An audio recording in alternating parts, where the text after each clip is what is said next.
Então, continuando aqui mais uma aula do Morena Burrino, Guia dos Perplexos. Continuando o capítulo 37 da parte 1, que é sobre a palavra panim, face.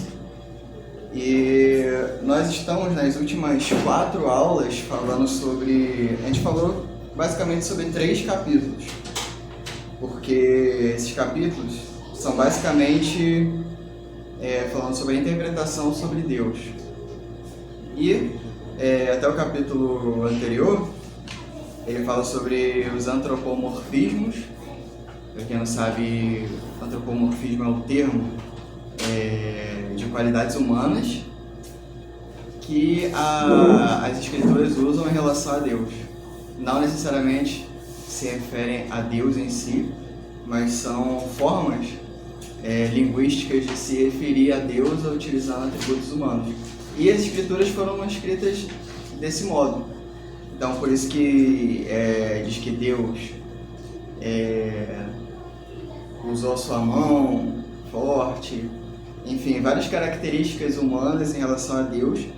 E o próprio Maimônides ele refuta, esse livro aqui é usado principalmente para refutar esses argumentos da corporização de Deus, trazer a ideia de que Deus é incorpóreo. Então, o próprio Maimônides, o Rambam, ele achou muito pertinente na época dele trazer esse livro, porque as pessoas estavam perplexas entre a filosofia da época, a interpretação literal dos atos de Deus, de Hashem, e por isso que o nome é Guia dos Perplexos, para realmente guiar aquelas pessoas que estavam perplexas a isso. E trazer, tentar explicar as contradições que existem dentro das escrituras, quando você vai relacionar a Deus. Será que Deus tem certos atributos? Será que Deus é constituído de atributos? Será que Deus tem atributos humanos? Então, essa foi a grande iniciativa do Rambam para escrever esse livro. E nos últimos capítulos, na parte 1, na verdade, ela é mais focada nas palavras que têm vários significados. Ele chama de homônimo, uma palavra homônima que tem diversos significados. E quando é atribuído a Deus essa palavra, ela não tem o significado que realmente é usado correntemente. Ela vai ter outro significado que o Maimônides vai interpretar. Foi falado aqui um pouco sobre o Spinoza, né? Spinoza era um crítico do Maimônides. No Tratado Teológico Político, o Spinoza escreve que a interpretação de Maimônides é errada. Ele interpreta de uma outra forma. Essa forma racional do Maimônides, apesar de Spinoza ser um racionalista, ele não interpreta as escrituras dessa forma. Porém, existem outras pessoas, outros rabinos da época que interpretam de forma diferente do Maimônides. Só que Maimônides, na maioria das vezes, ele se sobrepõe depois na tradição.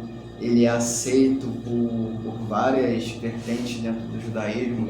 Enfim, ele se torna um legislador muito grande dentro do judaísmo, apesar de ter outros rabinos que têm outras interpretações.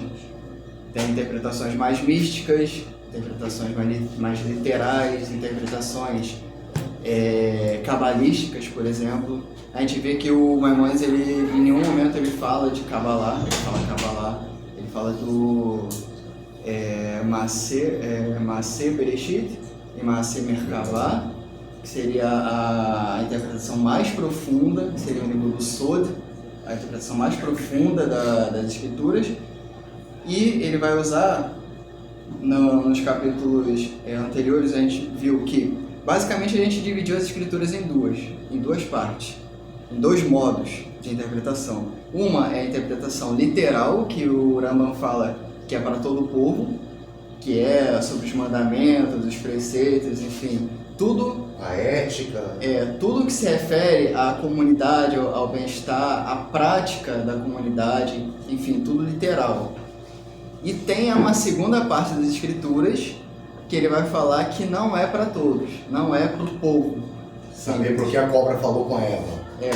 Esses versículos, assim como tem em Ezequiel, Isaías, Jeremias, no livro dos profetas, tem várias passagens que são enigmáticas e que você não consegue interpretar literalmente. Essas partes ele chama de os segredos da Torá. Esses segredos da Torá, os segredos dos profetas, ele vai falar que existe um certo tipo de pessoa que ele vai dedicar a sua vida inteira, que é o sábio, a tentar adentrar esse nível, a desvendar os segredos da Torá, a desvendar aquilo que os profetas eles trouxeram na linguagem alegórica, na linguagem das parábolas, enfim. E ele fala que isso é extremamente difícil, porque você adentra na metafísica. Então ele fala, bom, não se pode pular as etapas. Se uma pessoa ela não tem a base da Torá literal, ou como se tem tradicionalmente as três partes, os três modos de interpretação que formam o Pardes, e o quarto é o Sode, que é o segredo, a parte mais profunda, tem diversos níveis de interpretação da Torá. Se a pessoa não tiver familiarizada, estudar todas essas partes e querer pular para o Sode, ela vai criar mais interpretações, ou seja, interpretações que vão contradizer a própria Torá.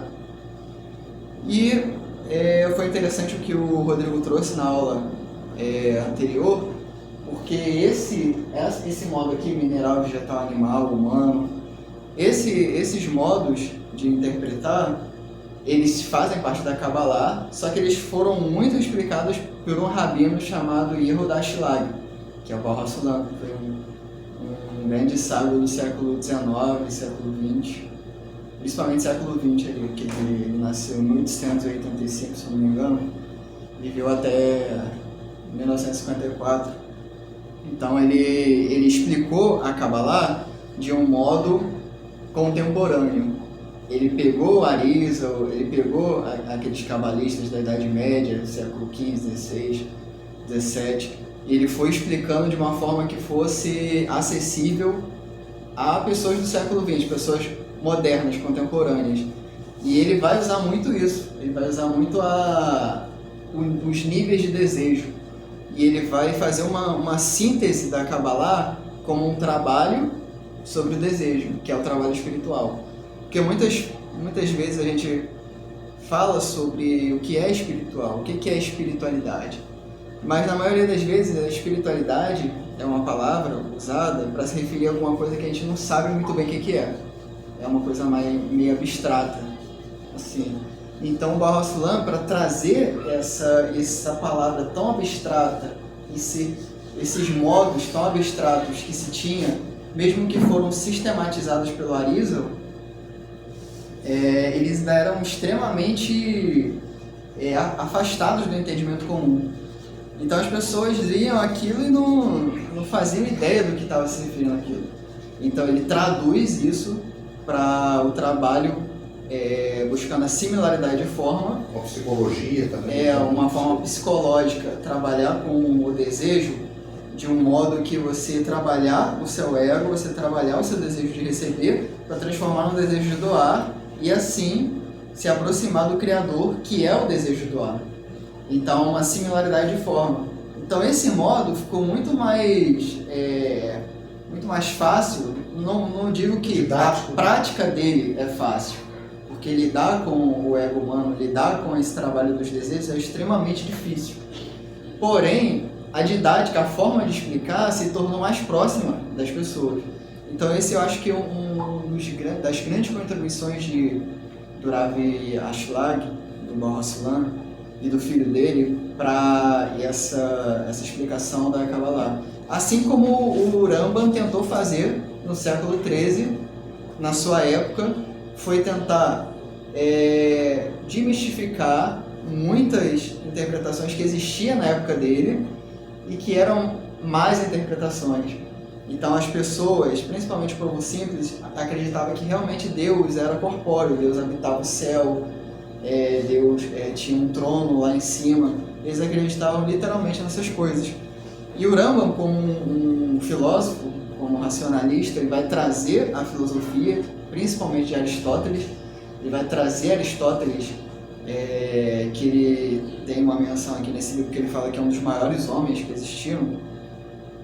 Ele vai trazer a explicação de Aristóteles, conforme vai casar o que dá para casar as explicações de Aristóteles com as explicações da Torá, dos sábios do Talmud, da Mishnah, da tradição, e aquilo que não se chega a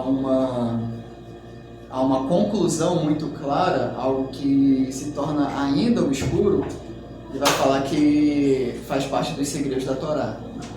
Então se precisa dar um passo a mais do que esse livro vai trazer.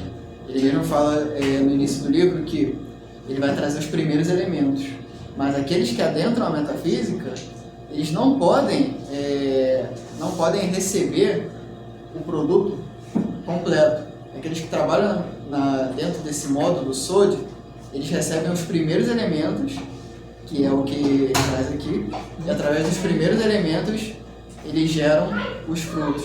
Ou seja, eles trabalham dentro desse mundo, não é dado o produto completo.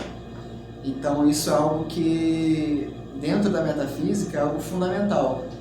As ideias, o entendimento dos conceitos não é dado de uma forma completa. Por isso que há um risco muito grande das más interpretações. Porque quanto mais exato é uma ciência, como a ciência da física, menos interpretações diversas ela vai ter, porque ela é uma ciência exata. Dentro da metafísica não é uma ciência exata, então se torna um campo mais abstrato, então o campo de interpretação é muito abrangente. Então você pode interpretar uma coisa ali dentro que é completamente contrário do que o autor queria propor ali.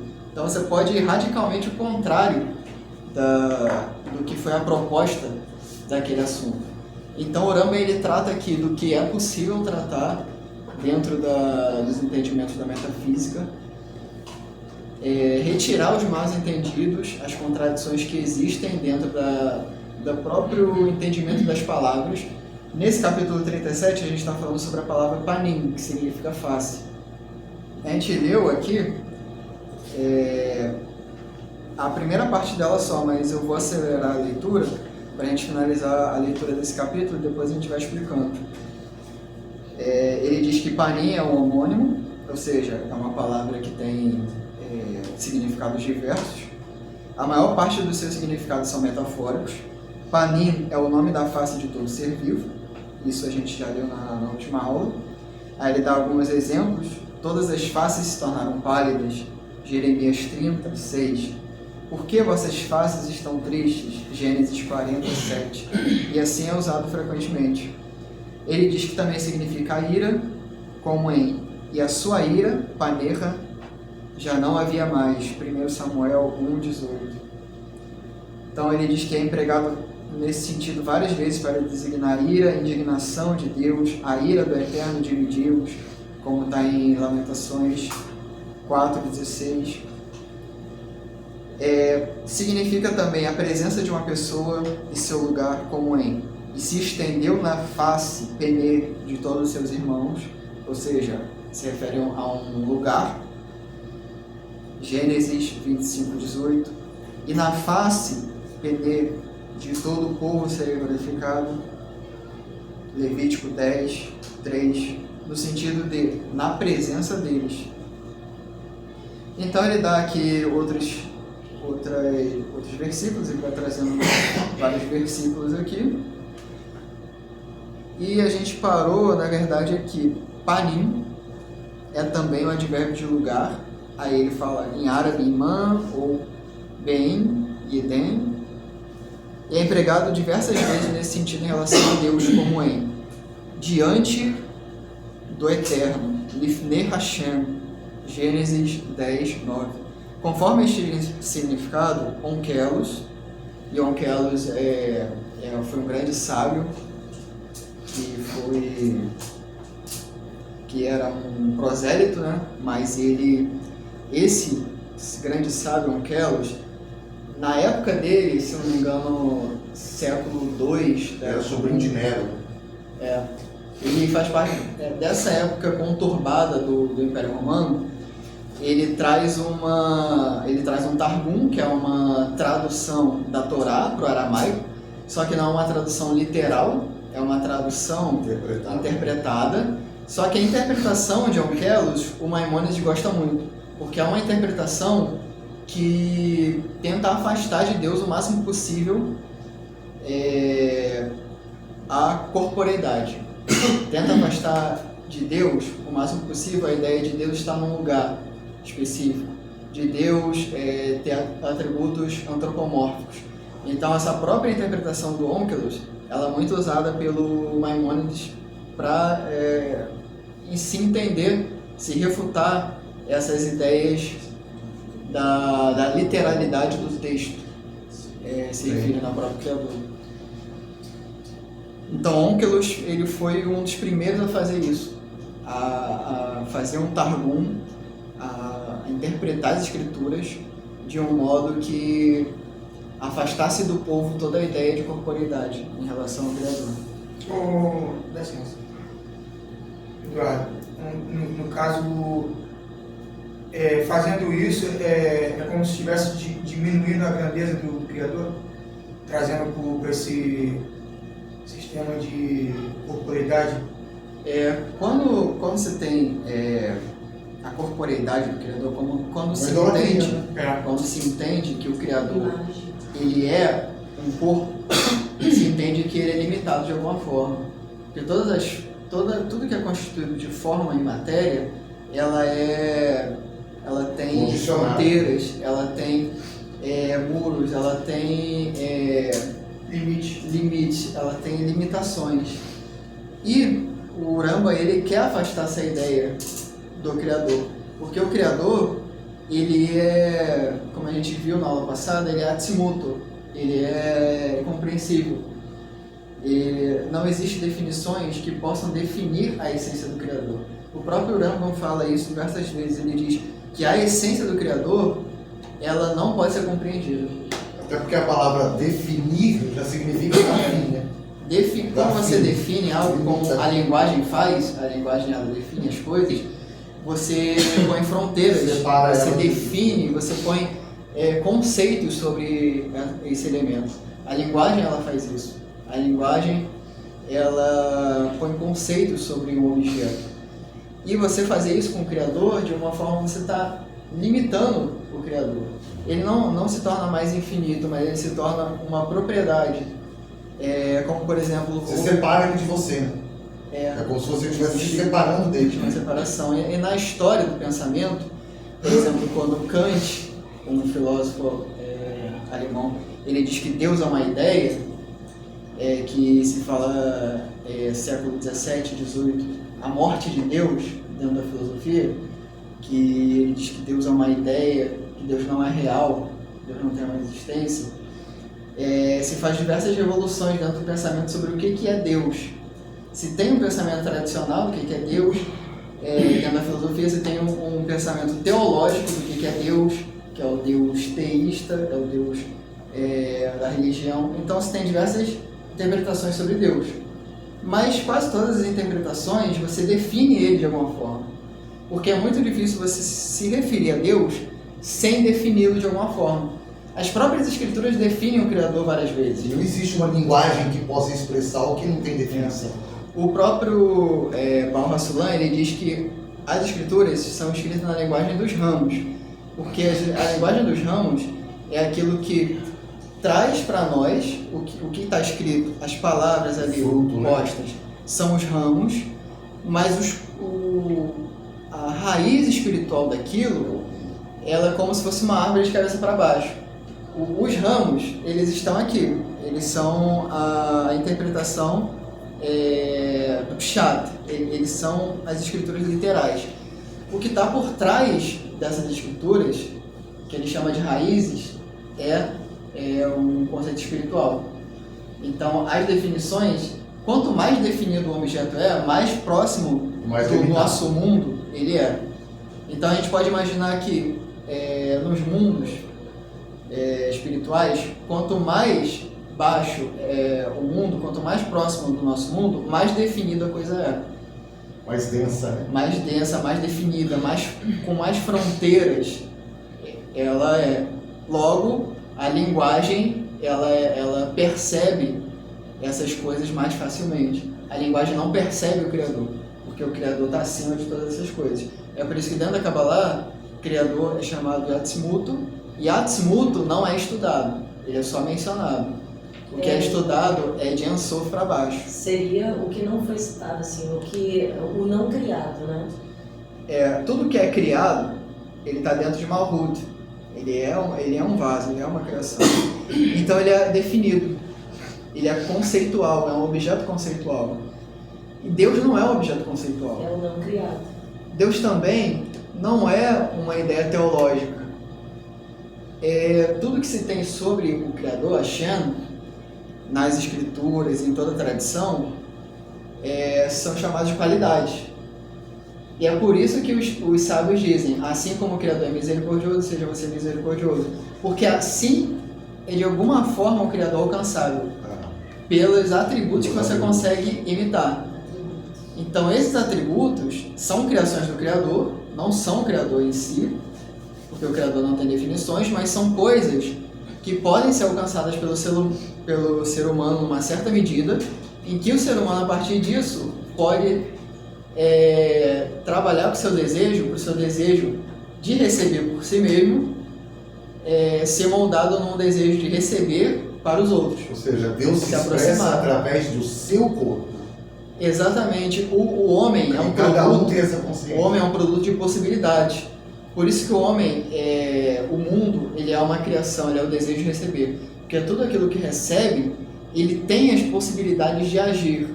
Então o homem, ele é de todo imperfeito. Ele tem muitas coisas a se corrigir. Porém, o Criador cria possibilidades do homem se aproximar do Criador através das midot, desses atributos. Pode falar. Essas melhorias, né? As referências. Então, o que acontece? Os sábios dizem que dentro dos estudos, né, existem 72 atributos, né, acabou de falar. Para bater assim, confrontar, né? Não sei se é a palavra correta, mas para unir, né, a linha de raciocínio, falar que esses atributos, né, o Criador ele age em cada situação diferente, em cada vida. Por exemplo, quando uma pessoa está numa situação ali desesperadora, né, aí através de um atributo do Criador, ele vai se fazer presente, né, na vida da pessoa, né, naquela determinada situação ali. Então é um agir de Deus, né? Não quer dizer que seja ele literalmente, mas é um atributo dele. É um atributo, uma influência, também assim chamado, os nomes. Por isso que é Elohim, né? Forças no plural. Sim. São 72 atributos, né, Eduardo? 72 atributos, 72 nomes, ou 72 influências. Na literatura, dos sábios tem diversas menções a isso. Mas o que quer dizer?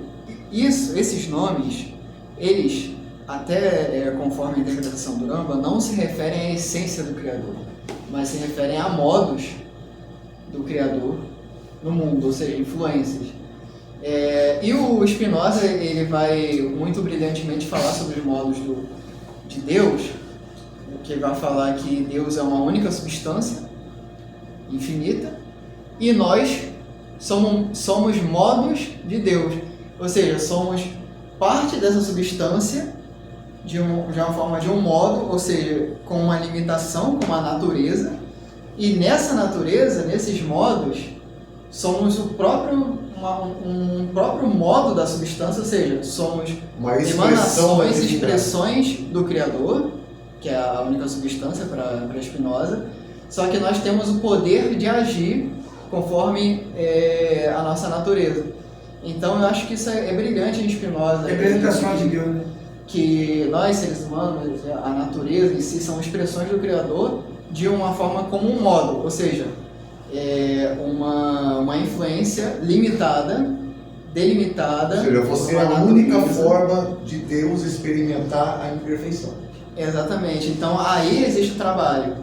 Porque se não existisse trabalho dentro da criação, o homem não teria mérito porque comeria o pão da vergonha. O Rav Ashlag fala muito isso. O pão da vergonha é aquele prazer ou aquela luz dada ao vaso, preenchido o vaso sem o mérito.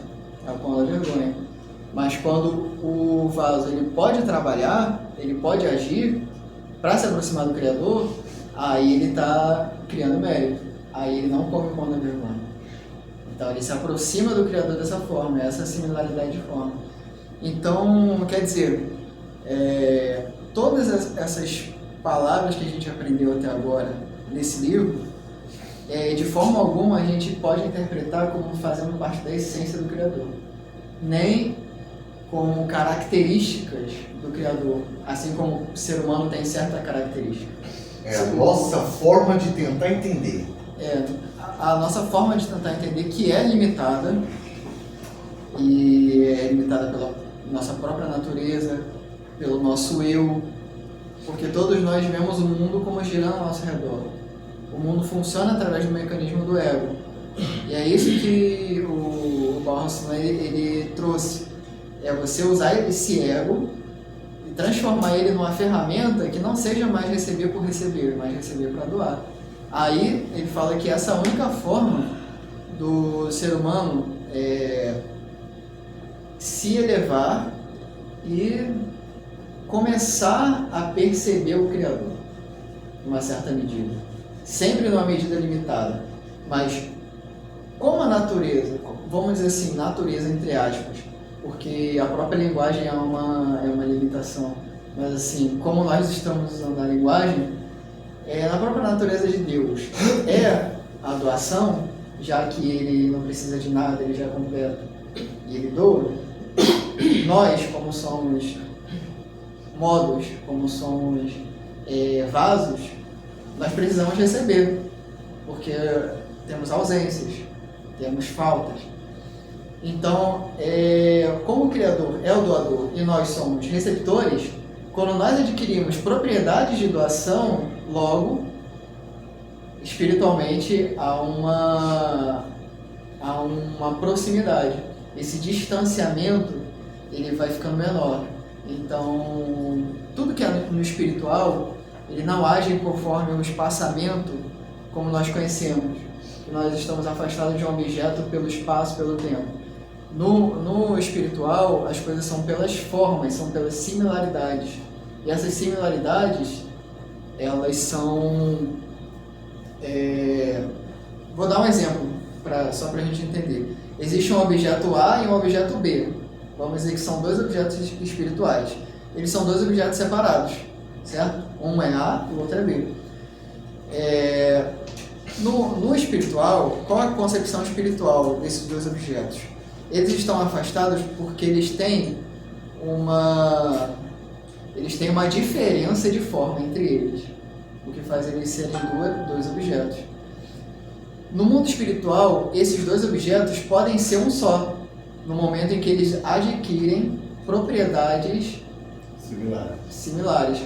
Então, A e B, quando adquirem propriedades similares, eles não são mais A e B, mas eles são um objeto único.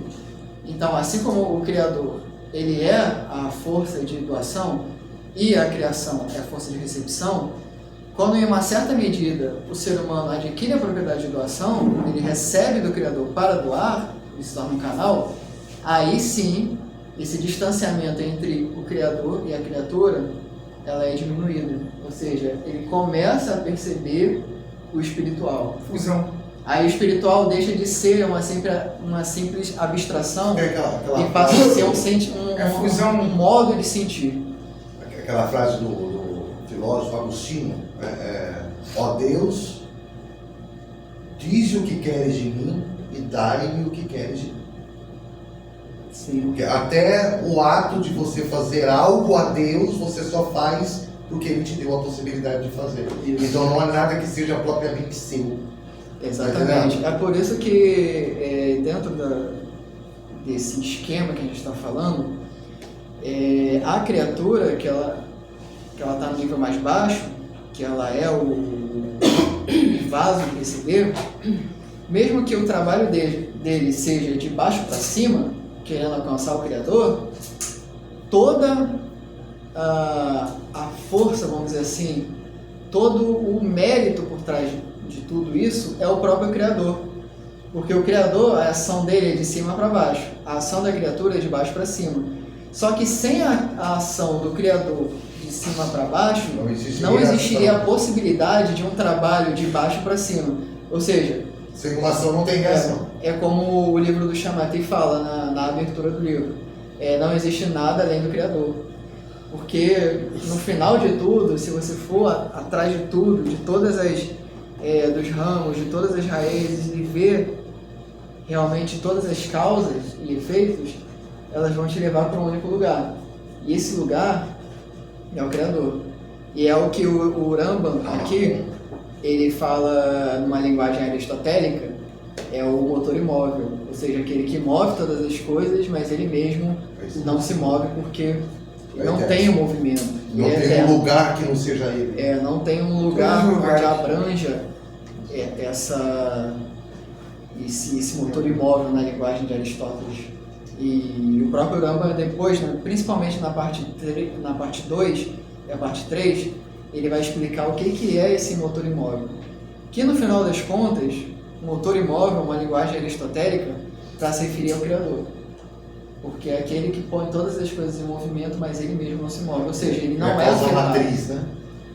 Ele afeta, mas não é afetado. Porque tudo que é afetado, ele de uma certa forma, ele tem um atributo passivo. Porque aquilo que é afetado é passivo.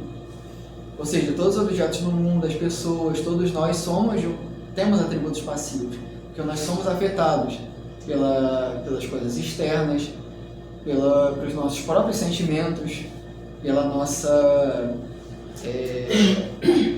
a nossa interioridade, a subjetividade. Quando se estuda na psicanálise aqueles traumas, aqueles medos que permanecem dentro da pessoa, preconceitos, os preconceitos durante toda a vida da pessoa, e ela não consegue resolver aqueles traumas, aquilo ali é um afeto que afetou de uma certa maneira aquela pessoa que ela nunca conseguiu superar. Ou seja, todos nós temos, vamos dizer assim, cicatrizes. Nós somos efeitos de várias causas. Então nós somos seres passivos. O Criador não tem como algo afetá-lo, porque de forma alguma ele é passivo. O Maimônides vai dizer que ele é em ato o tempo inteiro. Ele é em ato. Todas as coisas no mundo, elas são passivas e em ato. Passivas, porque elas são afetadas. Em ato é aquilo que afeta. Deus não é de nenhuma forma passivo. O intelecto divino, que ele vai falar aqui, o intelecto divino ele está sempre emanando.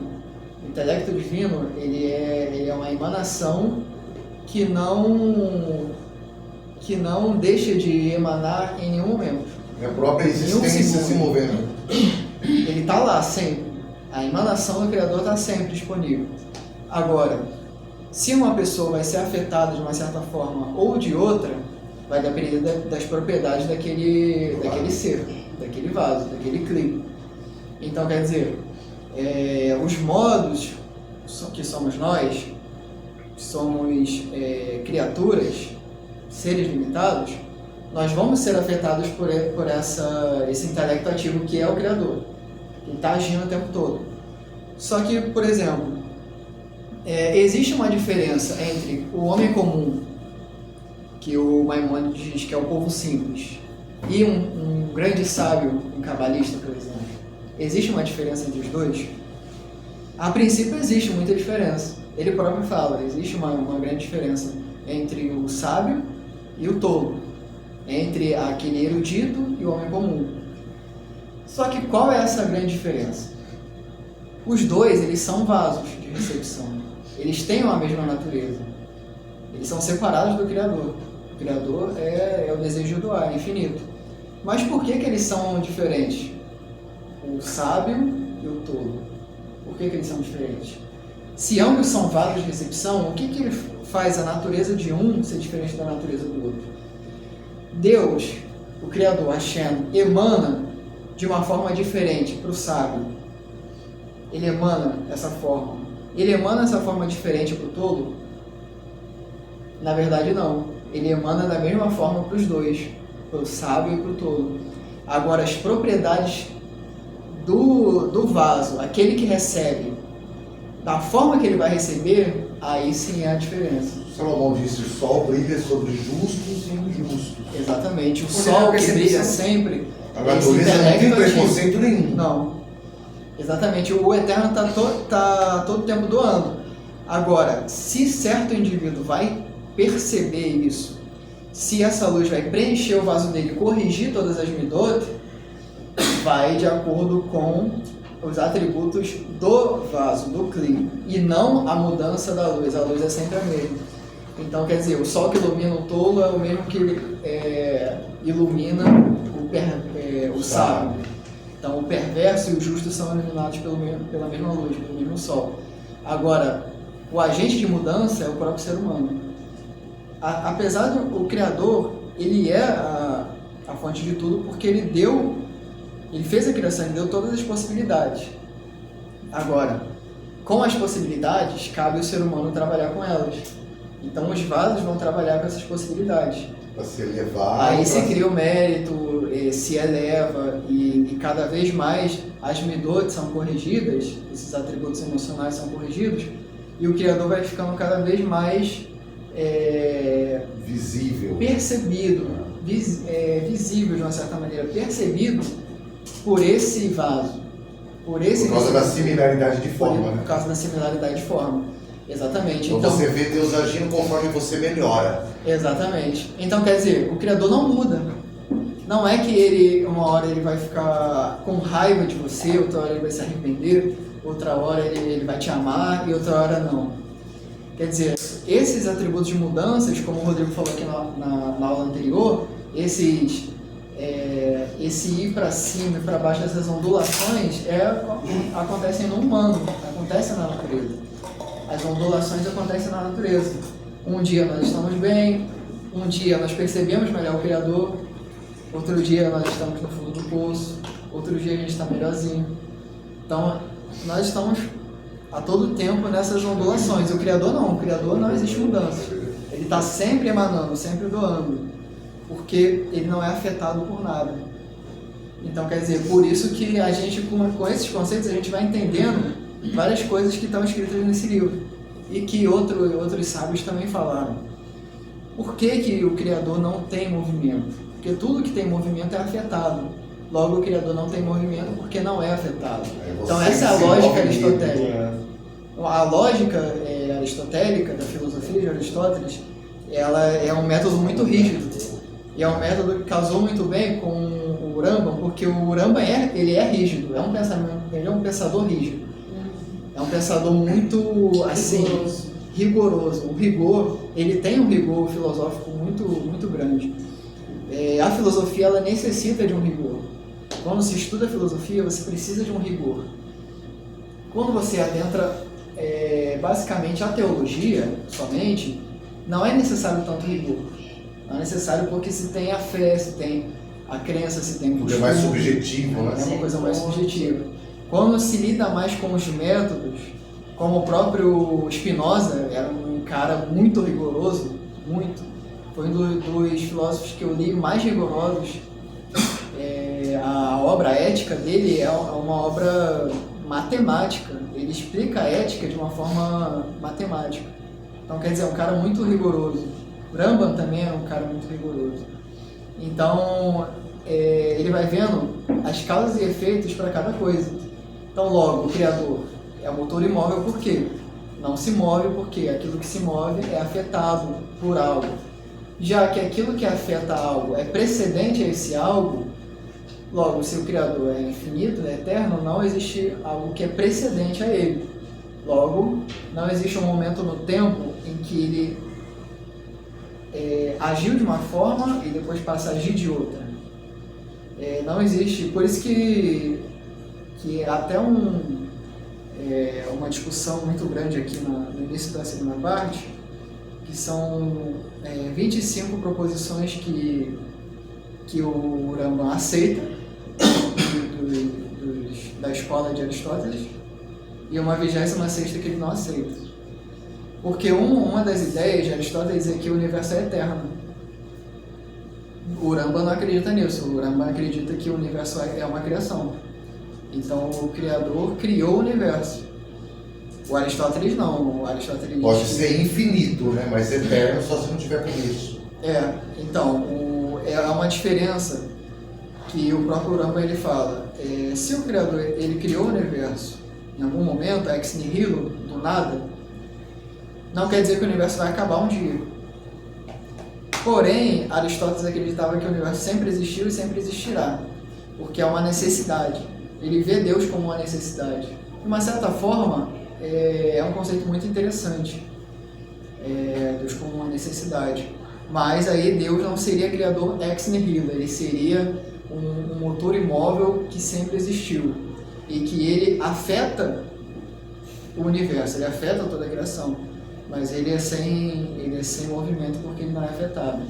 Mas enfim, esses são conceitos filosóficos de Aristóteles muito rigorosos. Para a gente continuar, para a gente finalizar esse capítulo 37,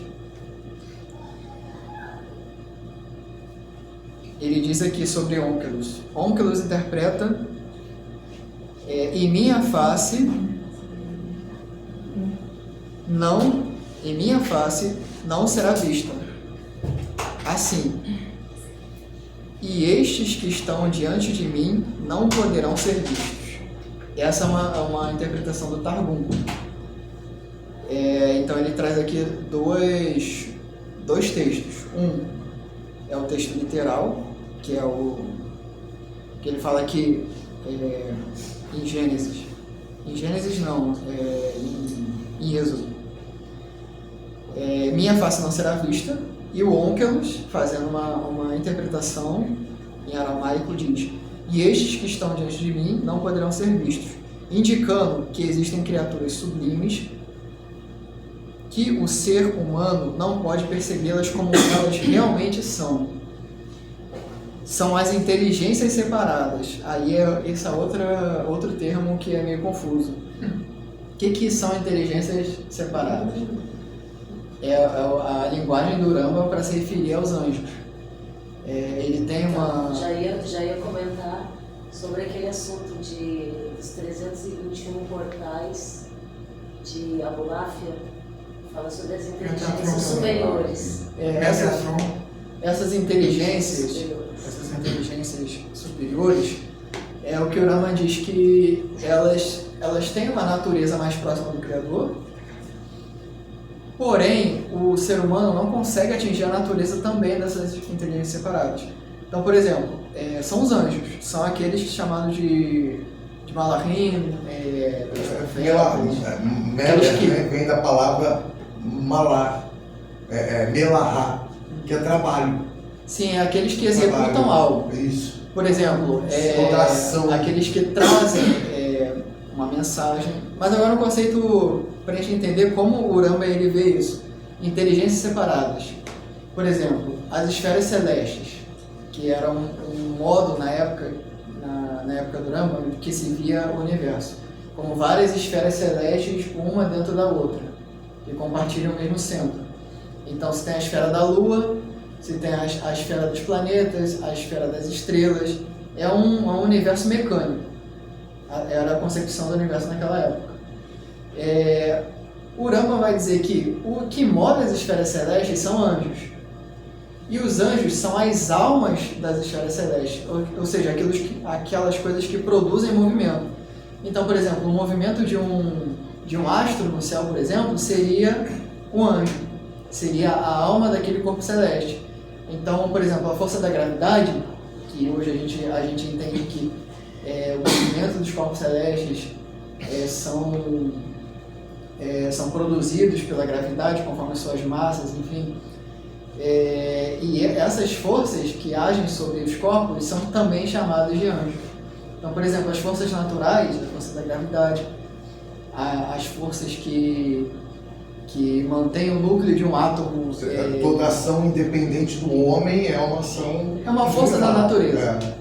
Vamos dizer assim, essas forças da natureza são interpretadas como essas almas ou São inteligências. forças fazendo o que a gente não pode fazer. Manutenção, né? Por exemplo. Manutenção do universo. E são coisas fundamentais, coisas sem o qual não existiria criação. Por exemplo, se não houvessem as quatro forças fundamentais da natureza, que é a força forte, a força fraca, a força eletromagnética, que compõe as partículas subatômicas, né? A força fraca, força forte, força eletromagnética e a gravidade. São 4 forças fundamentais. Se não existisse, por exemplo, a força fraca, as partículas subatômicas que constituem o átomo, que são os quarks, eles não existiriam, logo a matéria não existiria. Então, olha como eles são fundamentalmente importantes para a natureza. Isso é fraca, né? A força fraca é a que interliga uma partícula fundamental a outra partícula fundamental numa região tão microscópica, tão minúscula, que ela só tem efeito dentro dessa escala. Numa escala maior, ela não tem efeito mais, ela só tem efeito dentro dessa escala microscópica. Mas Por aquela exemplo, força já é responsável pela nossa existência. Ela é mais fundamental. Por exemplo, a força da gravidade é uma força que existe no macrocosmos. A gente só entende a gravidade quando a gente vê os corpos celestes, que são corpos gigantes, quantidades gigantes de matéria. A relatividade de Einstein só existe nesse modo do macroscópio. Por isso que a relatividade de Einstein não existe na física quântica. Na física quântica, a força fraca ela tem a sua influência. No mundo macroscópico, é a gravidade que tem a sua influência. Ou seja, todas essas forças fundamentais da natureza, o Rambam vai chamar de anjos. Então, ou seja, ele está dando uma interpretação muito mais científica, racional para essas coisas, do que, por exemplo, para o Rambam, não existe um anjo que apareça na sua frente. Então, por exemplo, um profeta, ele não está andando assim, ele tem uma visão de um anjo que aparece na frente dele com uma aparência sobrenatural e tal. Quando isso aparece, a Torá chama de Ish, né? Então, Justamente para dizer que é uma pessoa. Sim, ele pode dizer, o Rambam vai dizer, ou aquilo que é chamado de anjo é um mensageiro, como um profeta e tal, que vai trazer uma mensagem, ou só pode existir 2 coisas. É impossível existir um anjo um anjo como é descrito na sua frente, literalmente. É genérico. Não é possível, segundo Maimônides, uma criatura mística aparecer na sua frente. Ele vai dizer, ou foi em sonho ou foi em visão. Mesmo que as escrituras não explicite que aquilo foi em sonho ou visão, aquilo ali ou foi em sonho ou foi em visão. Por exemplo, quando um profeta ele tem a visão de um anjo que tem uma aparência muito sobrenatural. O outro que vê o varão de fogo no corredor dele. O Rambam vai dizer que aconteceu dentro da mente do profeta. Aquilo ali foi uma coisa produzida pela imaginação do profeta. Pode ter sido sugestionado pelo ambiente, mas Sim. a fonte Não. A fonte é a Mas aí que imaginação. tá essa questão sobre as meditações do Abulafia, que para se conectar com esses portais. Você cria sugestões na sua imaginação para criar conexões com o intelecto As ativo. inteligências superiores. Essas inteligências Você superiores. cria um cenário para isso. Porém, toda visão de anjo, conforme o Rambam, não é literal. Ou ela é em visão ou em sonho. E tem uma diferença para ele. De um sonho da noite e de uma visão. Uma visão é quando o profeta ele tá de repente, ele sofre um impacto muito grande, ele perde a consciência, por exemplo, e nessa perda de consciência, os sentidos eles decaem, aí a imaginação se sobrepõe E os cenários, os seres imaginados, eles entram numa conexão com o intelecto divino, intelecto ativo, e produz essas imagens. Ou num sonho da noite, o profeta está dormindo mesmo, e ele tem um sonho, como nós temos. Só que o sonho dele, ele é um sonho carregado de signos, como todos os sonhos. E esses signos, eles são signos maleáveis, ou seja, são signos produzidos pelo intelecto ativo e não puramente imaginativo. Apesar da ferramenta ser imaginativa, o que produz a imaginação é o intelecto ativo. Isso que é uma profecia verdadeira. Não é pura imaginação como nós temos. Então, É o chamado de inspiração, né? Quando você traz para dentro de si algo que não é teu. Algo que uma vem de visão, uma fonte. uma visão que você consegue, né? Ele também trabalha com esse termo de Ruach HaKodesh, essa inspiração divina, que ele diz que é um grau menor do que isso que a gente falou de visão e sonho, é um grau menor, só que ainda existe. Por exemplo, não necessariamente um profeta, um grande profeta de Israel, são os exclusivos que vão ter o Ruach HaKodesh. Podem ter pessoas que não são verdadeiramente profeta, como um profeta grande como Isaías, Jeremias, os clássicos que a gente conhece, mas eles têm Ruach HaKodesh, têm uma inspiração divina, que é algo um pouco mais fraco. Não é algo tão intenso como a visão e sonho, como os grandes profetas clássicos que a gente tem. Então, quer dizer, para o Rambam, isso é produto da imaginação. Só que é um produto da imaginação, uma imaginação trabalhada pelo intelecto ativo. Aí sim se traz a verdade do mundo espiritual, porque é uma conexão. Aí ele vai dizer que é impossível um anjo sobrenatural aparecer na sua frente. Todas as vezes que são descritas nas escrituras que um anjo apareceu para um profeta, ou foi em sonho, ou visão da noite, ou e aí a aquele escritura. símbolo, né? Ou seja, eu vi o símbolo, mas não é o símbolo em si, a interpretação do símbolo é o que está a mensagem. Porque se ele apareceu, a mensagem, qual é a mensagem? A mensagem é que o anjo apareceu? Não. É um propósito, porque ele é mensageiro. Muitas vezes, Eu tenho que entender qual é o propósito dessa aparição. Muitas vezes as primeiras imagens que tem de um profeta são muito enigmáticas para o próprio profeta. Ele não entende a sua própria imaginação. Porém, dentro da imaginação, existem casos do próprio anjo, ou seja, uma voz, um ser criado pela própria imaginação, explica aqueles signos. Ou seja, ele próprio explica dentro ainda do sonho ou visão, para o profeta, que é o receptor, o significado daqueles símbolos. Então, e nós produzimos anjos. Por isso que o profeta, se ele vê mesmo em visão ou sonho aqueles símbolos, não necessariamente ele vai entender. Então, aqueles símbolos acontece de que eles também são explicados por o anjo dentro da própria experiência da profecia. Ezequiel, quando viu os querubins, por exemplo, não significa que ele entendia tudo que aquilo significava. Olhos, asas, ele viu a mensagem e descreveu. E aí, depois, conforme o ser humano foi alcançando o entendimento. E até em Ezequiel tem algumas partes onde na própria profecia é explicado para ele, dentro do estado de profecia é explicado para ele aquele símbolo. O próprio significado. Então, quer dizer, o Rambam ele vai interpretar dessa forma, ele vai interpretar de uma forma mais racional. Ele vai dizer que é produto da imaginação, porém é uma profecia verdadeira porque não é uma imaginação meramente humana. Não, ele está conectado com o intelecto ativo, que é essa influência do Criador, ativa. Não é qualquer um que chega nesse estágio. Não é qualquer um. Isso foi a igrejinha, uma experiência para muito poucos. Entendeu? Tem esses perigos aí. Então, vamos finalizar nossa aula, que já deu horário. E com isso a gente termina o capítulo 37 do Get Perplexed. E o próximo capítulo sobre a palavra Ahor, atrás. Baruch Hashem. Amém. Maravilha.